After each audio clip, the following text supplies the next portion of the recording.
Excellencies, ladies and gentlemen, dear friends, good afternoon. It is indeed a great pleasure to welcome you to the International Peace Institute for a talk on Libya by His Excellency the Prime Minister, Dr. El-Kib. Prime Minister El-Kib assumed his position in October 2011 when he was designated by the Libyan National Transitional Council, the NTC, to guide the country towards general elections. He has been a member of the Libyan opposition under Gaddafi's rule, and he joined the NTC as one of his representatives for Tripoli in the summer of 2011. Dr. El-Kib has also been a professor of electoral engineering at universities in Libya, in the United States, and in the United Arab Emirates. He has been involved in business and entrepreneurial work, particularly in the power and technology sector for many years. Mr. Prime Minister, we are deeply honored to have you here today as Libya embarks upon several difficult transitional challenges. Amongst them, the process of creating a new constitution and an elected government. At IPI, we are very glad to be able to provide the premises for this important presentation. Our meeting comes at a crucial time. Just last month, Libya celebrated its one-year anniversary of the uprising against the Gaddafi regime. Today, the Prime Minister joins us here in New York as he is here for a Security Council briefing on Libya later this afternoon. While Libya has set in motion a process of reform, it also continues to face multiple challenges from the recent conflict. Key issues include minimizing the impact of conflict for the citizens of Libya, the prevention of further violence between armed rebel groups, and the promotion of human rights, and the issue of increasing local government power, which I saw the Prime Minister just addressed in a speech this Monday. Today, the Prime Minister will talk about these challenges with a focus on the politics of the new Libya and on leading the effort to hold elections for a new National Assembly this summer. However, before I give the floor to the Prime Minister, I would like to recognize particularly one participant here today who is outstandingly leading the UN effort on the ground, namely SRSD Ian Martin. Where are you, Martin? There you are.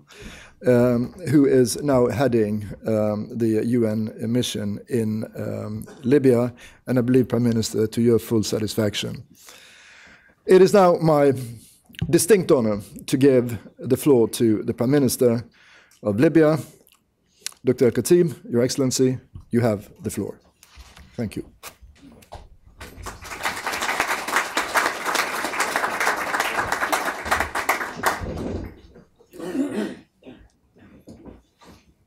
Thank you, Mr. President.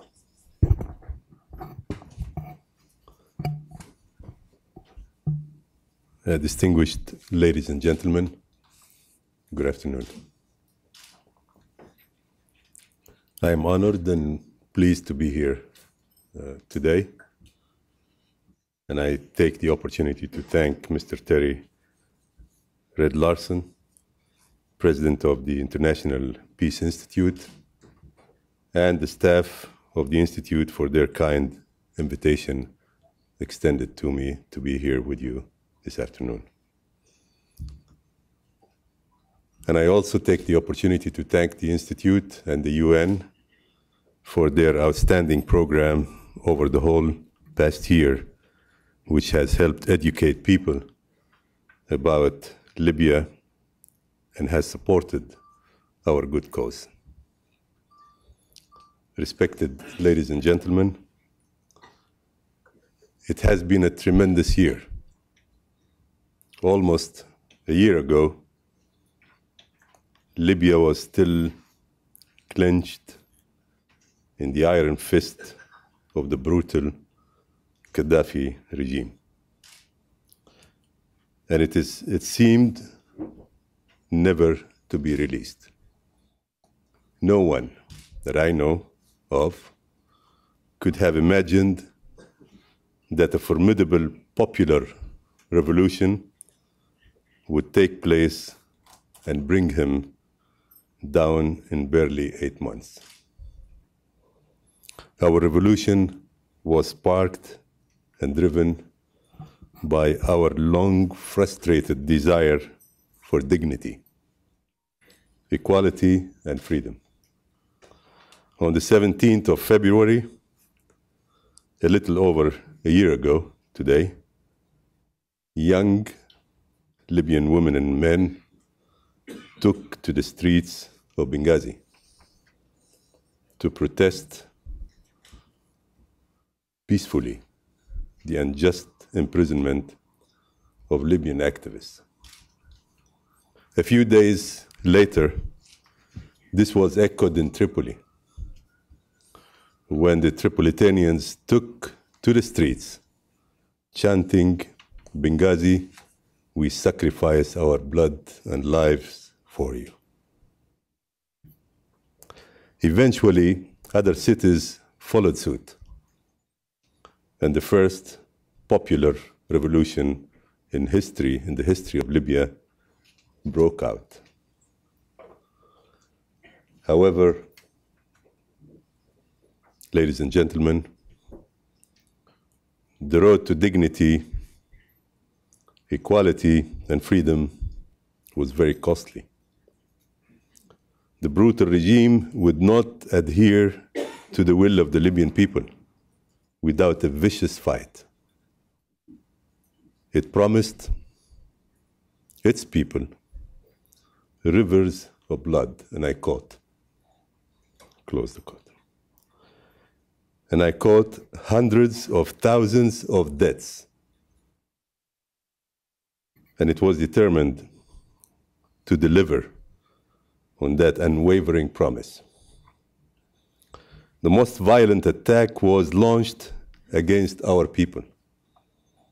Fire was opened on unarmed protesters, and heavy weapons were used to crush them and silence them forever, or at least they thought they can. But they were not to be silenced. That was the moment and the resolve in which history was turned around. Our brave men and women met the very well-equipped Gaddafi army with an iron will to survive. Untrained but determined men, thirsty for freedom, picked up weapons for the first time to fight back. Women pushed their sons, brothers, and fathers to join the quest for dignity and freedom. Others worked the phones and the internet to plea for help from the international community. It was a difficult battle, to say the least. The Gaddafi killing machine would not slow down. Libyan lives were harvested in the thousands.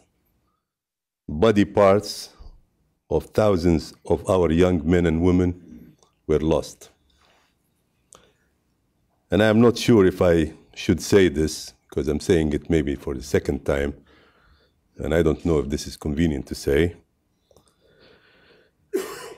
but you do need to know that many of our young men and women were raped, and reproductive organs were literally cut off.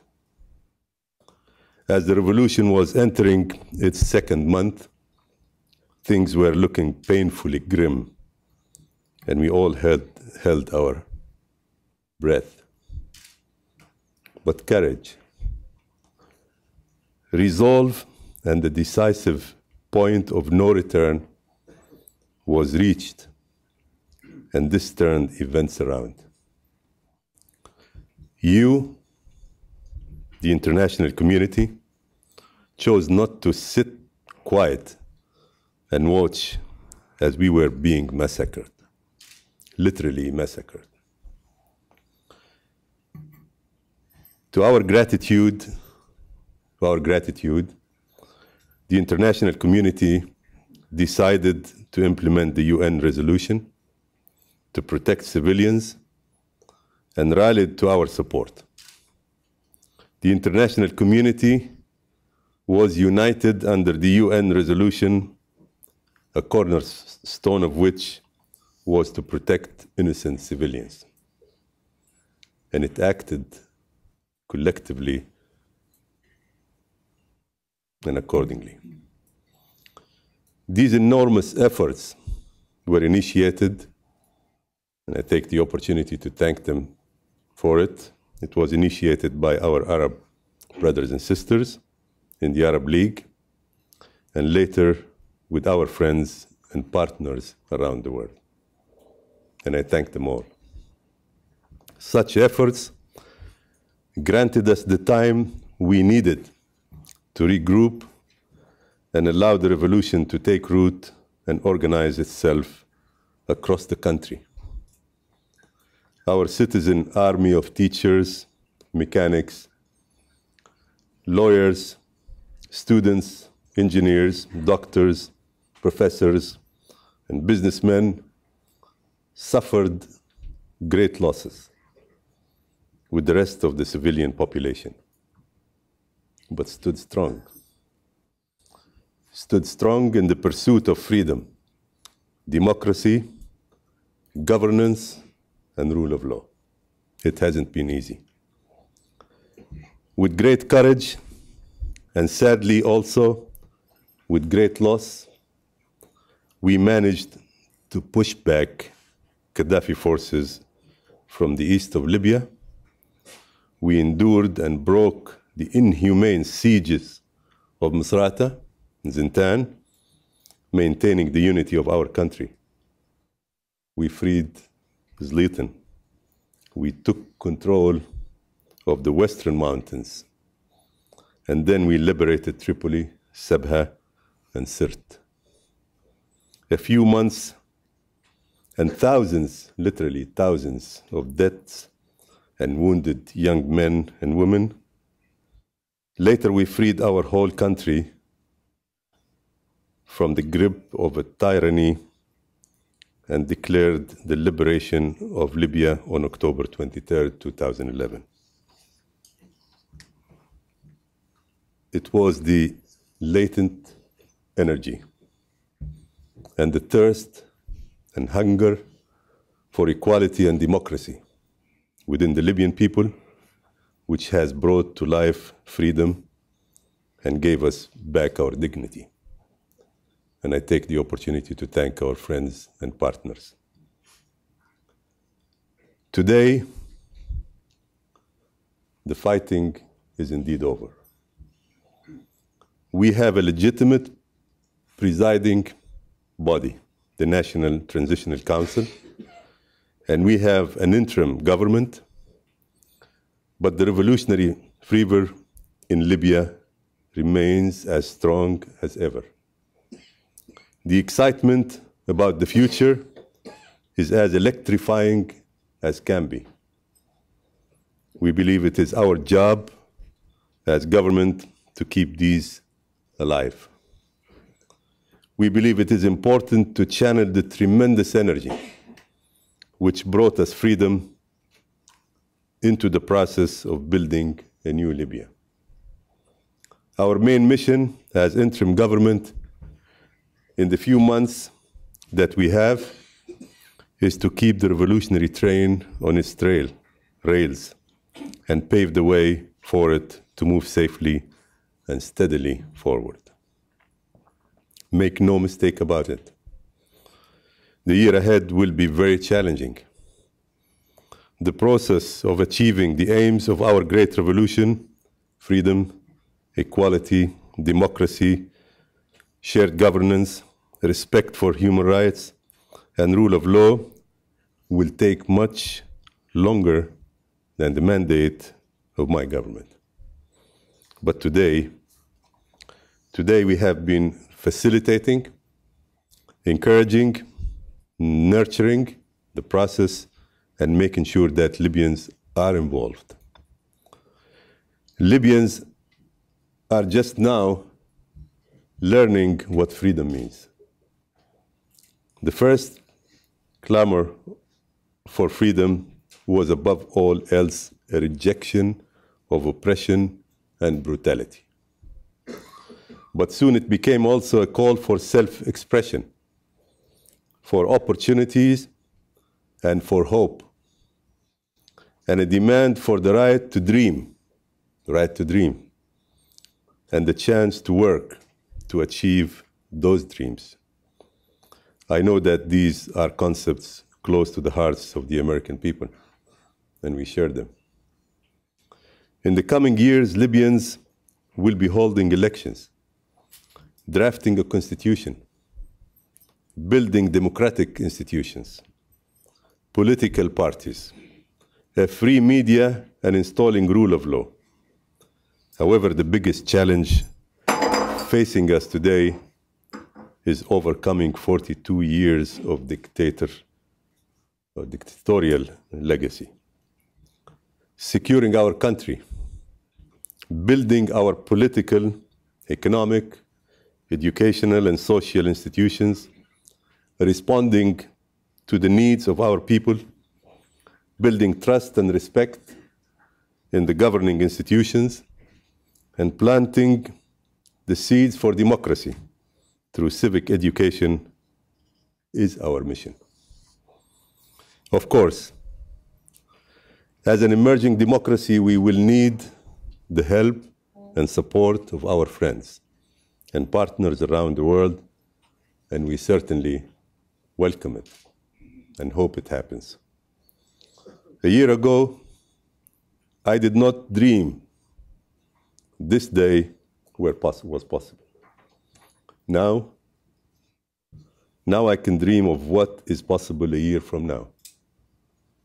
The enormous accomplishments of the past year fuel my optimism for the future of our country.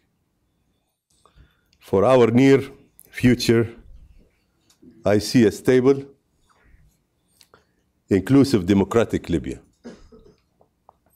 a country in which second-class citizens or regions have no place, a country where all citizens, regardless of background, gender affiliation, ethnicity, or faith, have freedom, equal rights, access to opportunities, and a voice in civic affairs. I see a country where women and youth have a strong presence and play an active role, their rightful role, in shaping society and building the future. I see modern schools, high-quality higher education and research, accessible healthcare, and new stable infrastructures. I see a vibrant, diversified economy which welcomes foreign investment and trade. I see a place in which Libya's wealth and resources are put to use for the good of all Libyan people. I see the emergence of a Mediterranean financial center which links Europe and the West to Africa and the Middle East. I see a Libya engaged in the international community as a responsible and dependable force for the good in this world. A country which will engage the international community as an effective collaborative partner to address key issues such as human rights. And I see a strong relationship with the international community based upon shared interests and mutual respect. There is surprising parallelism between the Libyan and American experiences in fighting for freedom. Take, for example, the formation of the Continental Congress as a transitional and governing body of the United States during and after the American Revolution.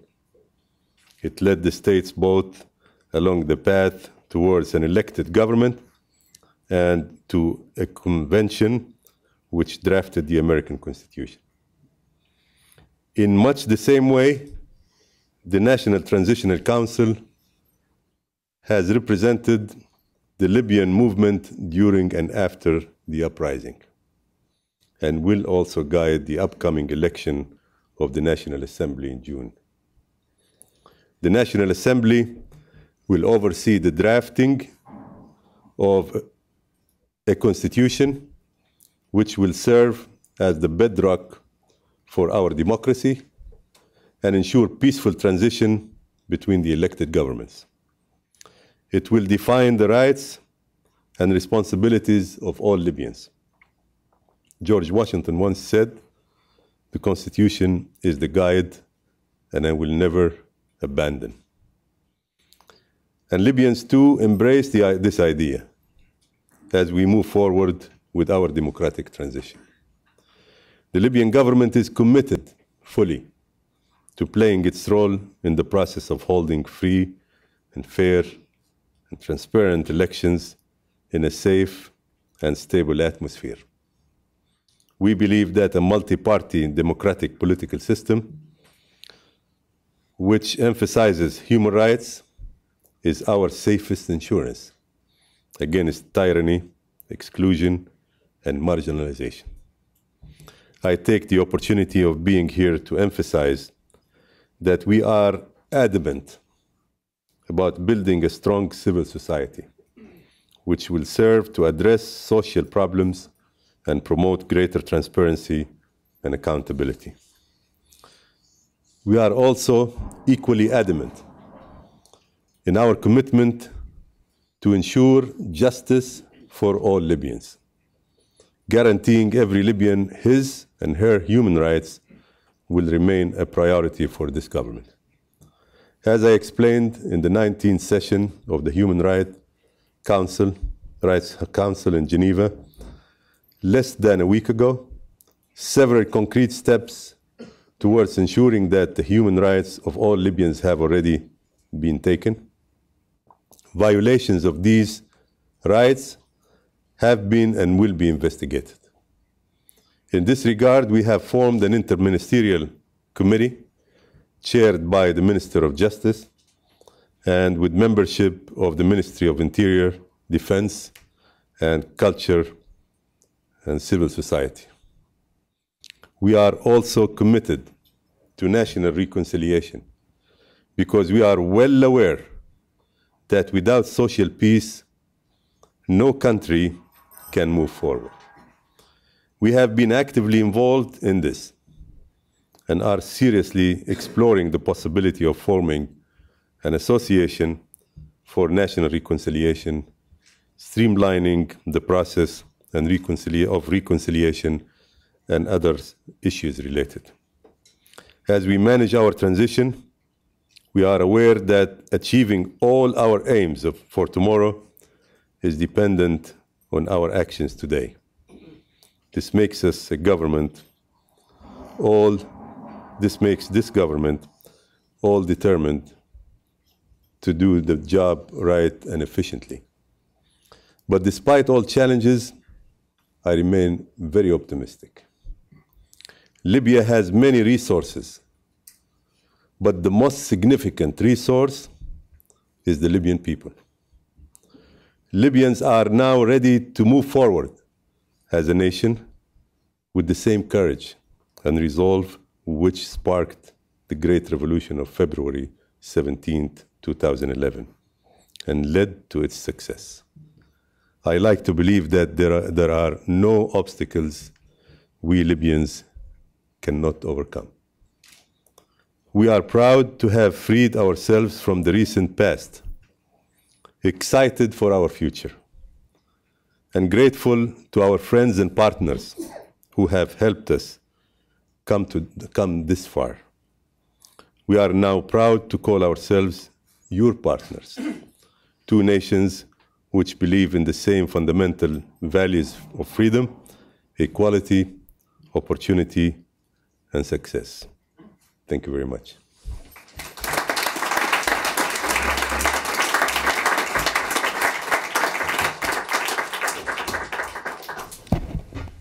I think I have everybody in this hall with me, Prime Minister, when I thank you for those deeply moving and candid words on recent events in your country, which has inflicted so much trauma and so much pain on women and men of all ages and backgrounds. But I think I also have everybody with me when I thank you for one particular element in your speech, namely your optimism as regards how you can move your country forward towards democracy, the rule of law, justice, prosperity, and stability.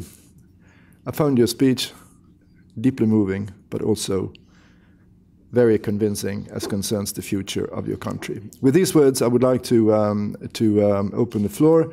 I can already see a range of hands popping up here. Could you please state your name and affiliation? Could you keep your interventions? I can see many hands here. Could you please keep your interventions short? And it's a Q&A, so it's supposed to be questions and not speeches. With these words, I will give the floor first, I think, to Jamie Rubin, because I think he will respect that deeply. Jamie, you have the floor.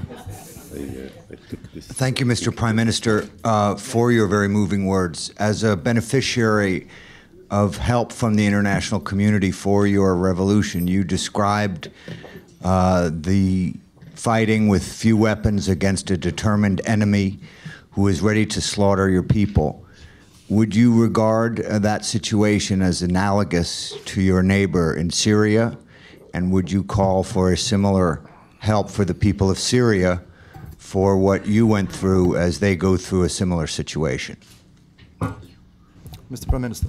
Yeah. Thank you for this good question. It is definitely analogous. And we as the government, as well as, of course, the NTC, have recognized the NTC for Syria. Whether the same approach should be used or not, I think this requires a bit of an investigation and looking into the details of the situation, and I leave it at that. But as far as we supporting the Syrian people, we have been and will continue. Thank you very much. I will now ask you to take the floor, Talal. Please state your affiliation. Yeah. My name is Talal Haj. I'm from Al Arabiya News Channel. Welcome, sir, your first visit as Prime Minister of Libya. I just had an interview with Abdurrahman Shalgham, your permanent representative here at the United Nations, and many of us recognize that the role he played with Ibrahim Dabashi in the success of 1970 and 73 through the Security Council. He gave me half-an-hour interview, which was shown yesterday. It will be repeated Friday. You can have a look at it. Sure. But I will not go over the whole half an hour. But he drew, in contrast to you, a very bleak picture for the situation now as it exists in Libya. He actually, concerning security, he was very critical. He said people are not secure. There's no one is secure. Concerning the arms, he said there are no initiative to collect the arms from the street of Libya. Everybody, there's widespread of arms still around the country. Concerning money is being stolen and smuggled out of the country, and this has been confirmed by finance minister. And he said, why isn't there an investigation into that? Either he's lying or there's truth to that, and people who are culprits of this deed should be held accountable. He also spoke about the elections. He said, how can you hold elections in June when there's still arms in the street? And in this sort of atmosphere, how can you have true elections?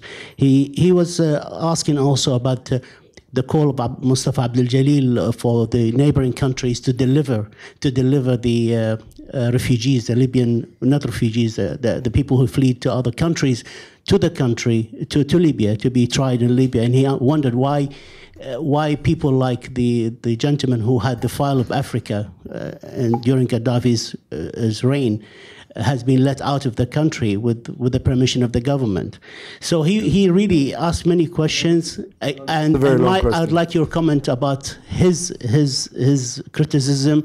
And he also said he had, if the TNC and your government, interim government, are not capable of handling these problems now, they should acknowledge that and give the power to a consensus government. Would like to your comments, sir. Thank you.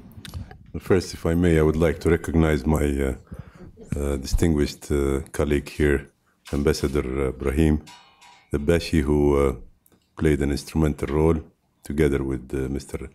Abdurrahman, but Brahim took the stand first for whatever reasons. Yeah. I think my distinguished colleague, Abdurrahman Shargum, lives in New York and I live in Tripoli. So it's two different views. I live day to day with the Libyan people. I meet with them and I respond to their questions. I know a little bit more details than he does. I am optimistic and I'm not crazy. You know, yeah. Yeah. I am surprised to his thoughts that he expressed with you, because we rode together in the car to this morning and he told me differently. Yeah, he told me differently. But anyway, maybe, you know, overnight he thought about it and looked into things and he decided that things have changed overnight. But anyway, I mean, that's not the point though. Are we 100% safe? No. How long has Tripoli been liberated? How long has it been liberated? How long has it been liberated? A year? You're out of touch. No. The revolution started a year ago. But this government is only 4 months old. And this government has no political agendas. And I'm telling you this, it's not because I don't understand politics, but I'm not a career politician. Mr. Abdurrahman is a career politician. I have no interest in politics beyond this period. And I can tell you that I've never felt as strong about the ability of the Libyan people to move forward and succeed as I do now. Do we have challenges? Absolutely, and I mentioned many of them. Do we need to stop and watch and just criticize? No. Concerning the remnants of the Gaddafi regime outside, I think it's a false statement, because he can't prove that. First of all, the government wasn't there when he was talking about that particular person, Bashir Saleh. Right. And I guarantee you he cannot prove that NTC let him free. You ask him for proof. He or anybody. I cannot prove it. Maybe he can.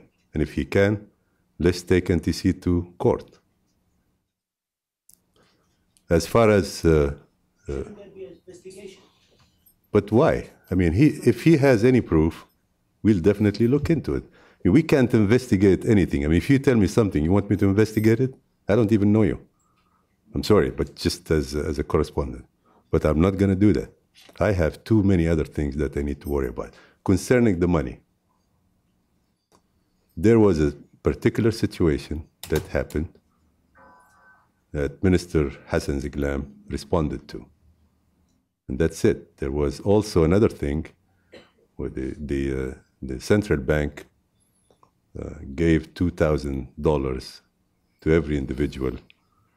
So they sold it in the black market. And who bought the money? Gaddafi's people. So they took the money out. That's basically it. If he can prove anything else, I personally would be happy to resign. Thank you very much for that very comprehensive answer and that very comprehensive question. And please, no polemics during the Q&A. May I then, there are many, many hands here. May I now give the floor to the lady at the very back there. I believe she represents Al Hayat. Mr. Prime Minister, in answering the question on Syria, you simply sort of said we are supporting them, we recognize the NTC, and you stopped at that. During the time that you were asking for your own liberation, you demanded of the world to pay attention and give you more. You felt sometimes you were deserted and you blamed everybody and you rallied everyone. Now it looks like the Syrian opposition is paying the price of your own success in that matter of the Security Council members divided, not being on the same page. Some members, of course, interpreting the implementation of the resolution to be out of its context. What else do you want to say to the Syrian people who are in the same position like yours? What parallels would you like to draw between your experience through the Security Council and the fact that the Syrians, to a certain extent, are paying the price for your success? Mr. Prime Minister. This is very well put together question. You know, I'm sorry if we are a problem for the Syrian revolution to move forward, but I don't think so. In fact, we are setting another example, and I think the world should help the Syrian people because they have seen that things are moving forward in our case, and before that in Tunisia, in Egypt, and before that in Tunisia. But as far as Libya is concerned, and I hate to be saying this because I didn't want to mention it, but I guess I have to, Libya, and during these difficult times, we felt like we need to share whatever small wealth we have with our Syrian brothers and sisters, and we did. And we'll continue to do that. But to tell the world what to do in this different situation is very difficult for us. We can't tell them what to do. I'm inviting them to look into this situation.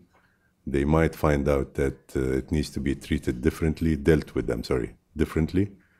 But definitely the objective is to help the Syrian people gain their freedom. So we support that, whichever way the world decides to do it. Thank you again. May I now suggest we have about half an hour left of the session. So may I suggest, Prime Minister, that we take 3 and 3 questions and that you respond. But that will require a very short intervention. So may I ask the lady on the front row here first to take the floor. Please name and affiliation. Yes, my name is Ann Phillips. I'm a member of the Board of Directors of the International Peace Institute. And I, too, want to thank you for being here today. It was a great privilege to have you. And I, too, was very moved by your statement. The question I have, Mr. Prime Minister, is there was a story in today's New York Times about the fact that people in the East, Benghazi and surrounding areas, they seem quite resolute in wanting an autonomous state. And according to the article in today's Times, they said the only thing they want for the federal government to take care of is the military and foreign policy. And the rest they want total independence on. Now, how do you handle something like this? Will this lead to conflict? I mean, it sounds to me as if it could erupt into something very problematical for you. One other thing before you answer. I want to wish you great luck for the future.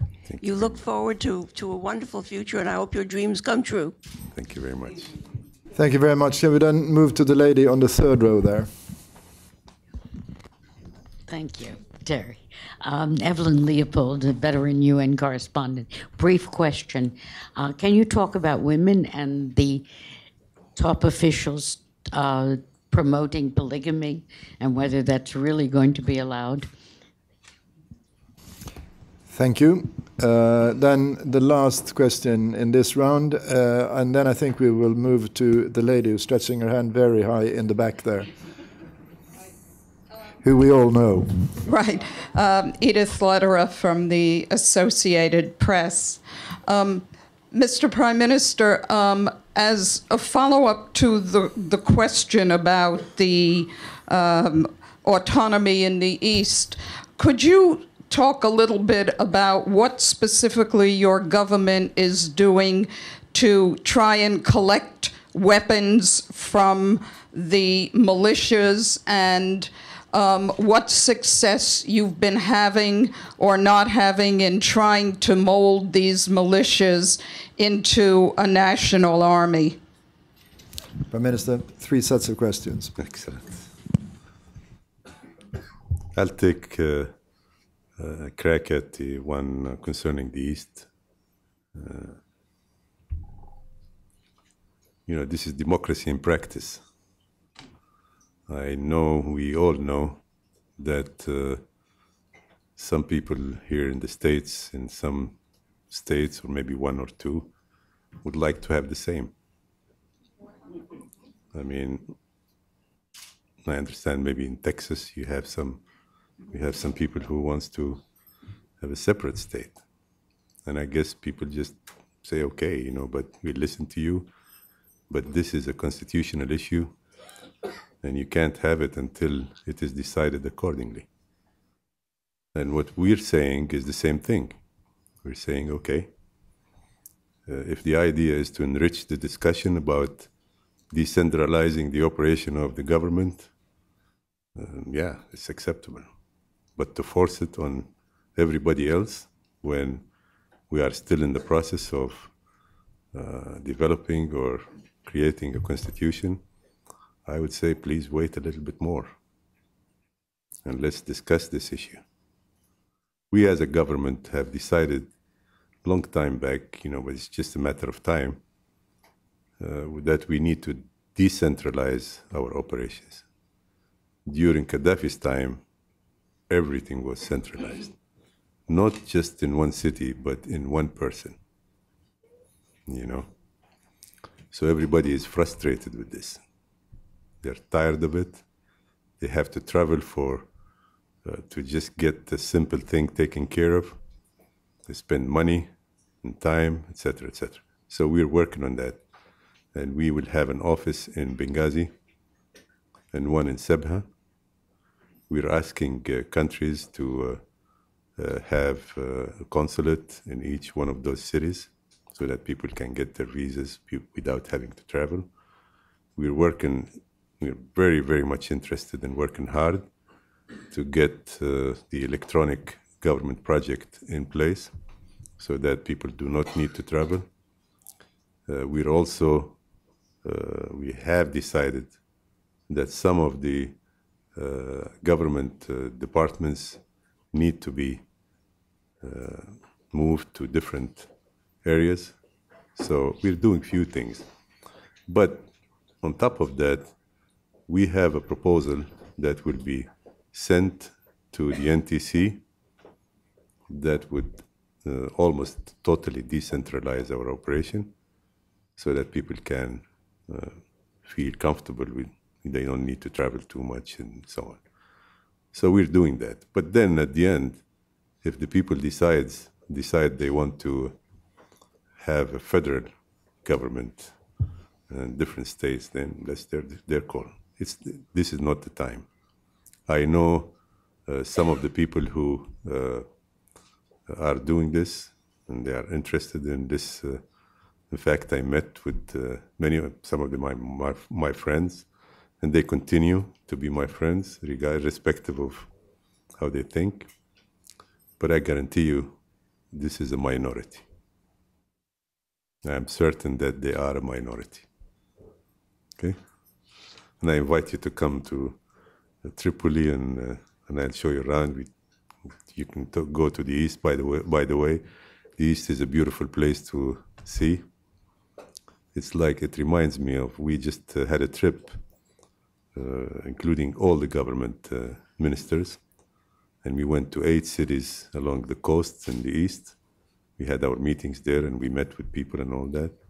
It reminds me with Highway 1 on the west coast, you know, mountains on one side and the ocean is on the other side. Beautiful country. I may accept your invitation. Please do.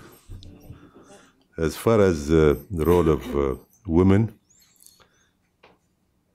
if I tell you this, maybe, I don't know how you think about it, but my wife has more degrees than I do. She's smart, she's interested in serving its country. In fact, she is a tremendous support. And my sisters, I guess I have 3 of them. I guess all of them, 2 out of 3, were teachers, very well respected in the city where we live. And I have tremendous respect for women because I served my professional society. This is a huge one, and it's an umbrella for sections in all over the world. The president of that society is a lady, and I have a tremendous respect for her, very strong. She's not opinionated, but strong, and she's done a tremendous job. I recall when I was at the University of Alabama, we had a lady. She held an endowed professorship position, a fantastic researcher, teacher. So I think women have an important role to play, and we can only support that. And I tell you, the latent energy that I mentioned in my speech, I strongly believe in that. I saw ladies in Tripoli and Benghazi and in Fezzan in the south, whom I thought, were just great. They do a fantastic job. They work hard. They contribute in a positive way. So yeah, you will see ladies in our cabinet. We have 2 of them. One of them is here, I guess, Dr. Mabrouka. She is the Minister for Social Affairs. And we have our Minister for Health. She's also a lady. So we're doing great when it comes to women. I mean, this is progress. And they were not chosen because they were simply women, because they were good, or they are good. So I tell you, the future of women in Libya is fantastic. And we're not going to use them like the past regime did. They will have their rightful place. I'm sorry? Polygamy. Oh, polygamy. This leads me to, as far as I'm concerned, one is enough for me. I like my wife and I'm happy. Yeah, but this is an issue that needs more time to discuss. It is not for us. We are a transitional government, and we don't get into those details. But this is a controversial issue because when you start talking about different cultures and how they approach polygamy, and not necessarily the name is not the same, but people go out with more than one lady, and even though if they were married, so but as far as I'm concerned, I'm happy with what I have, so. And I hope that this is not an issue that would cause much of a problem for us. Thank you once again for broadening. I think there is, if I may, there is another question. Yes. Yeah, concerning the weapons, the militias.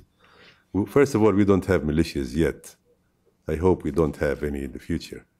We have freedom fighters who formed what we call, or what they call, brigades. And I tell you, they are the ones who liberated Libya, I recall when I first came from Tunisia to the mountains, and the fight was just really beginning in the western part, going down from the mountains to Tripoli and the coast. You know, you just simply almost, you can't hold your tears, you know. It's just young men, never thought they would hold arms, forced to hold arms, and left their families to just give us our freedom, you know. So these are the ones that we are talking about now and maybe addressing. And these are our sons and daughters and brothers and so on. We will only treat them with respect until they cross the line. So far, there are some individuals who are crossing lines. And we're investigating that, and we're working on that. But if I may remind you also that Gaddafi, when and his people, when they felt like they were losing it, they opened the doors of prisons. So people who were in prison, murderers, and all kinds, you know, they are out. And we're trying to bring them back. So what I'm telling you is that if you see some violations, there are many reasons for them, but we don't accept them. Now, what did we do to help these young men to reintegrate into society is we have a huge program. The program is three-dimensional, if you want. One is to accept 25,000 of them into the defense ministry or armed forces. And then another one, 25,000 of them into the forces of that belong to the Interior Ministry, police, you know, et cetera, et cetera. And we have been making very good progress. We have, I guess, a total of maybe 25,000 right among the two. But we also, for those who, and we found out, and Mr. Martin also did his own study based on the information of the association that we created, we found out that most of them are not interested in those two possibilities. So they are interested in civil work. They want to join, just, you know, do some work and live their life. So we are giving them the opportunity of scholarships, or we'll be giving them. We'll be sending them outside the country, and inside they train them, give them short and medium-sized loans to start their own small businesses, and we have other projects for them. I believe that this program will succeed. I take the opportunity to thank you, Ted, again, and thank you all for being here, being patient. I also take the opportunity to thank my friend and colleague, Mr. Ian Martin, for having done a great job in Libya as a whole, and the help that he has provided. And thank you for being there for us when we needed you. I hope that you all come and visit Libya anytime soon. Thank you very much. May I then, before you leave, ladies and gentlemen, may I thank you, Prime Minister, not only for your candor and for the moving way you are describing the issues and the challenges of your country, but also for the seriousness and the moving, low-key serenity of the way you handle the issues. And I'd like to say in stark contrast to the person who ruled your country before you. I think I have everybody here with me when I wish you good luck. I think all our hearts are reaching out to you in support of the difficult mission which you and your colleagues here have ahead of you. And it's not only so, I feel that our hearts are stretching out to you If you need any support, I think from any single individual or institution which is in this hall, including IPI, you have it. You're a hero, and we wish you good luck. Really.